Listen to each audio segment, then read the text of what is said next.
अस्सलामुअलैकुम वरहमतुल्लाहि वबरकातुहू। Welcome to Arabic history group of India. Arabic history group of India में हम आपको खुशामदीद कहते हैं और आपका इस्तकबाल करते हैं। अगर आप हमारे चैनल पर नए हैं तो प्लीज़ चैनल को सब्सक्राइब कीजिए और अपने दोस्तों के साथ ज़रूर शेयर कीजिए।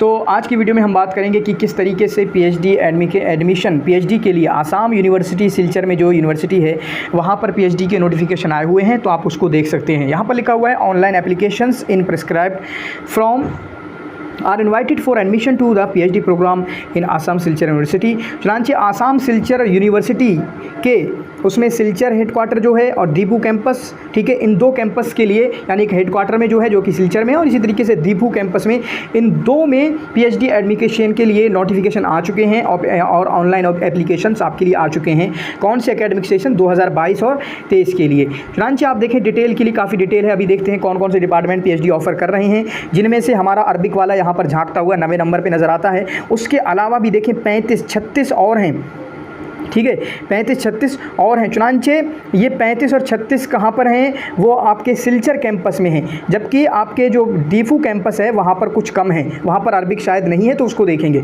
तो सिलचर कैंपस में टोटल 36 प्रोग्राम के लिए लिंग्विस्ट है, बंगाली है, इंडियन कंपैरेटिव लिटरेचर है, हिंदी है, मणिपुरी है, संस्कृति है, उर्दू है, इंग्लिश है, अरबिक है, फ्रेंच है, इकोनॉमिक्स है, कॉमर्स है, पॉलिटिकल साइंस है, हिस्ट्री है, सोशोलॉजी है, सोशल वर्क है, मास कम्युनिकेशन है। तो इन सबको आप देख सकते हैं। जबकि दीफू कैंपस में उतना सब नहीं है, बल्कि सिर्फ 8 डिपार्टमेंट के लिए पूछा जा रहा है, जैसे आसामीज़ में, हिंदी में, इंग्लिश में, एंथ्रोपोलॉजी में, जियोग्राफी में, कॉमर्स में, फिजिक्स में। तो इन तमाम के लिए आप देख सकते हैं, ठीक है। बाकी इन्होंने थोड़ी सी डिटेल की क्या क्राइटेरिया बन सकता है, तो उन्होंने कहा कि मास्टर में आपके 55 डिग्री होना चाहिए, इसके इक्विवेलेंट कोई आपके पास डिग्री होना चाहिए। 5% का रिलेक्शन होगा आपका किन के लिए, ठीक है, जो कि आपको SC ST OBC हैं नॉन क्रीमी लेयर में से, उनको आपको 5% का कुछ ना कुछ रिलैक्सेशन दिया जाएगा। बाकी कब से शुरू हो रहे हैं उसकी डिटेल आप देख सकते हैं। चुनांचे दोनों ही कैंपस के लिए, हेडक्वार्टर मतलब सिलचर में है जो, और दीफू कैंपस दोनों के लिए, तो आपका last date of submission of online application, यानी ऑनलाइन एप्लीकेशन आप भर सकते हैं,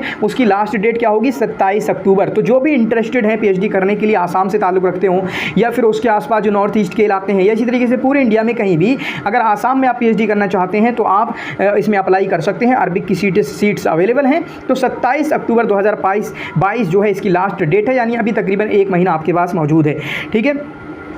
उसके बाद जब ये एप्लीकेशन आप भर देंगे तो उनमें से 29 अक्टूबर को ये ऐलान करेंगे कि कौन कौन रिसर्च एंट्रेंस टेस्ट, ठीक है, उसके लिए एलिजिबल है। उसकी एक लिस्ट निकाली जाएगी कि इन लोगों को आपको आना पड़ेगा, वो लिस्ट पब्लिश की जाएगी। फिर उसके बाद 4 और 5 नवंबर को आपका रिसर्च एंट्रेंस टेस्ट होगा, ये पीएचडी के लिए होता है। फिर उसके बाद 15 नवंबर को, ठीक है, 15 नवंबर को publication of the first list of selected candidates, जो सिलेक्टेड कैंडिडेट्स होंगे उनकी पहली लिस्ट निकाली जाएगी, ठीक है। उसके बाद 15 से 17 नवंबर 2022 को dates of admission of the selected candidate from the first list, ठीक है, पहली लिस्ट में जो है उनके एडमिशन की डेट वगैरह यहाँ पे एडमिशन कराए जाएंगे। फिर उसके बाद ये क्या होगा, वेटिंग लिस्ट में, मतलब ये वेटिंग और पहली और दूसरी लिस्ट का मतलब है कि वेटिंग लिस्ट को लाया जाएगा। तो फिर दूसरी लिस्ट लगाई जाएगी अगर कोई होगी, ज़रूरी नहीं है, और फिर उसके बाद उनके एडमिशन करे जाएंगे। और फिर उसके बाद कोर्स वर्क शुरू हो जाएगा 21 नवंबर से, ठीक है। तो ये हुआ आपका, इस तरीके से आप यहाँ पर ज्वाइन कर सकते हैं अगर इसमें इंटरेस्टेड है। ये नोटिफिकेशन हमारी बताना जिम्मेदारी थी, क्योंकि बच्चे बोलते हैं कि हमें पता नहीं चलता है, जिसकी वजह से हमने सोचा है कि अब इंशाल्लाह नोटिफिकेशन के बारे में भी आपको बताएंगे,